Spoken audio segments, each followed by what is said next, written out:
Jacob says, with the recent reports concerning the state of the environment and global warming, how would you address environmental issues?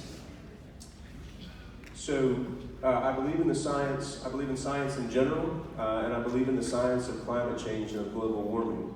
You can't selectively believe in science, and the people who deny it also then say, hey man, I'm not a scientist. I just listen to what the scientists say. Well, that's what the scientists are saying.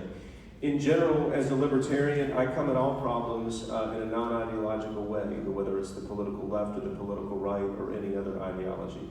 And so with respect to climate change and global warming, it's irresponsible to deny the science, and which that's a political left position, and it's irresponsible to deny what the solution to that is we have to economize the pollutants and the things that we don't want in our environment or in our society or in our economy.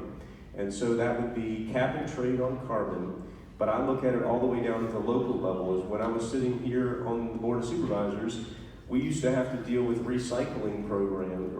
I tried to in Founders Bridge. That was a whole long saga. But we had to deal with refuse in the landfill. And so it kind of struck me as odd that the private sector, Amazon was ramping up over, it's huge now, but in other places and ways, the private sector can produce as many products and as much byproducts of that, whether it's through the retail and consumer goods or in the supply chain, and that becomes a public problem. And so it shouldn't be that that's an externality in economic terms. It shouldn't be that pollutants, whether it's household refuse or carbon or any other byproducts of the economic system and the supply chain, those should be economized back into the supply chain. So we're paying, as a society, we're paying full freight. What that will do is that will cause those byproducts to be reduced in the way that any kind of economic system works.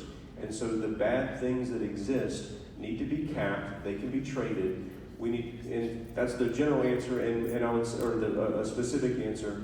And what I would say generally is the United States needs to rejoin the Paris Accord for global climate change. It is irresponsible for us to have backed out of that. It might not have been a perfect agreement, but it was the first agreement that every country in the world, except for now the United States and Syria and North Korea, have not signed on to.